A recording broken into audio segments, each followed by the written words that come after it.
Hello, today I'll read from the book of 2 Samuel, the chapter 4. Chapter 3, it was about Joab and Abner. That Joab killed Abner, but he revenged his brother, but in the same time he wanted to be the commander of David's army, and he was, but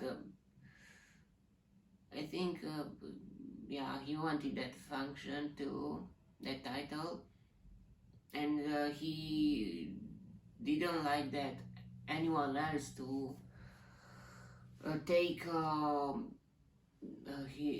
his place. His place. We can, and then there David cursed Abner.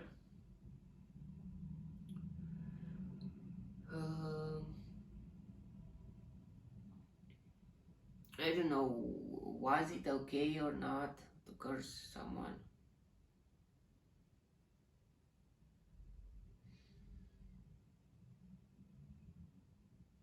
And why other people, innocent people, to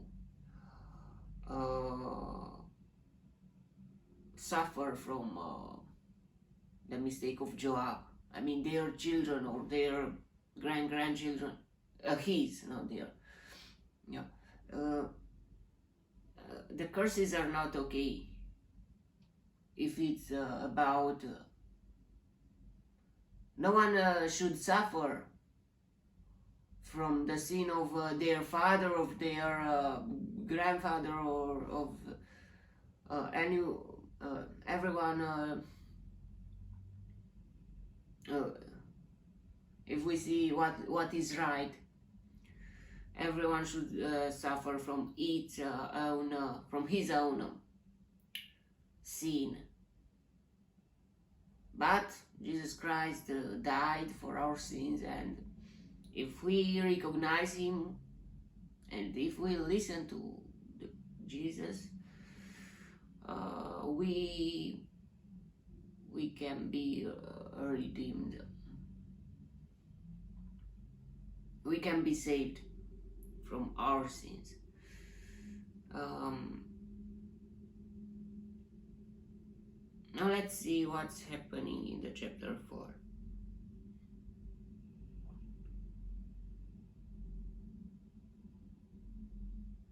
When Ish-Boshet,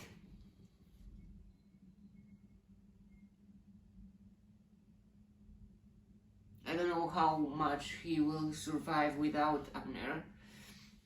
When Ish-Boshet, son of Saul, heard that Abner had died in Hebron, he lost courage, and all Israel became alarmed.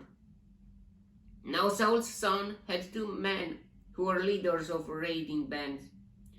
One was named Baana, and the other Rechab. They were sons of Rimmon,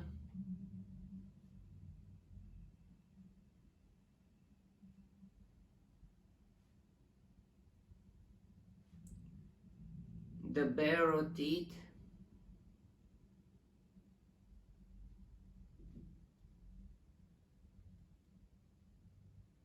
from the tribe of Benjamin.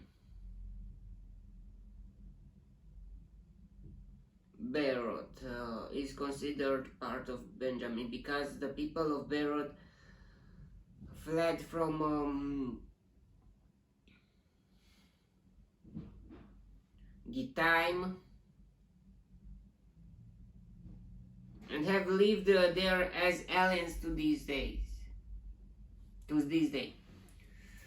Jonathan, son of Saul, had a son who was lame in both feet.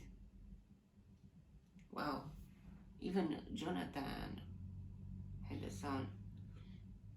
He was 5 years old when the news about Saul and Jonathan came from Jezreel.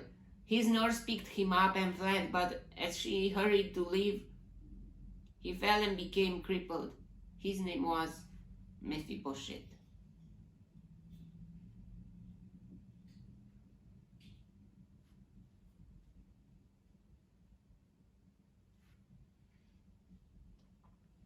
Now Rechab and Baanah, the sons of Rimmon the Beerothite, set out for the house of Ish-Boshet, and they arrived there in the heat of the day while he was taking his noonday rest. They went into the inner part of the house as if to get some wheat, and they stabbed him in the stomach. Then Rechab and his brother Baanah slipped away. Wow. It is not okay that your man to kill you. It is.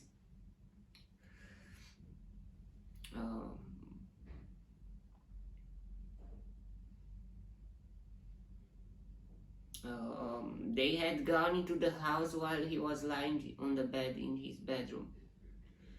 After they stabbed and killed him, they cut off his head. Taking it with them, they traveled all night by way of the Arabah.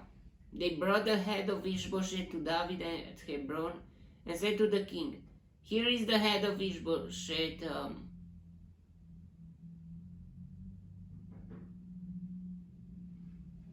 son of Saul, your enemy, who tried to take your life. This day the Lord has avenged my lord the king against Saul and his offspring." David answered Rechab and his brother Baanah, the sons of Rimmon the Beerothite, "As surely as the Lord lives, who has delivered me out of all trouble, when a man told me, 'Saul is dead,' and though he was bringing you news, I seized him and put him to death in Ziklag. That was the reward I gave him for his news. How much more when wicked men have killed an innocent man in his own house and on his own bed? Should I not now demand his blood from your hand and rid the earth of you? So David gave an order to his men, and they killed them. Yeah, maybe they thought David surely will raise up ourselves, but David was with the justice, the real justice.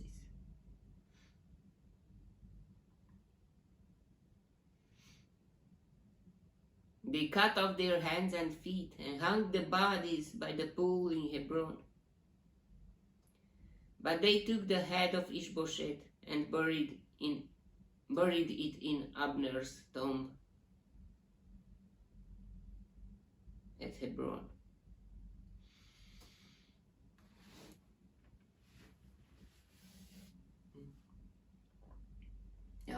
Abner was the pillar of the house of Saul, and Ish-Boshet didn't know how to manage him, and he lost him. And after that, Joab came and killed Abner, and after that, his Ish-Boshet man, Baanah and Rechab, killed him. It was very weird, and yeah. And after that, Baanah and Rechab came to David, and David killed them because they killed Ish-Boshet. Very weird, and yeah, it's not okay to be a killer, an assassin. Look what happens. Okay, that was the chapter. What can we learn from here is, like before. Okay, that was the chapter. What can we learn from here is to not kill, to not be a killer.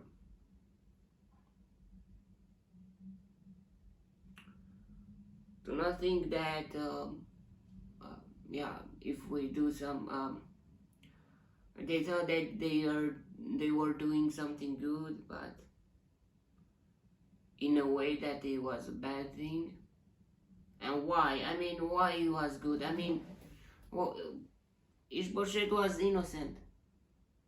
He was from Saul family, and at the hierarchy, yeah, he would be the king. But yeah, it was very weird here. I mean, the Saul house has fallen, and David remained.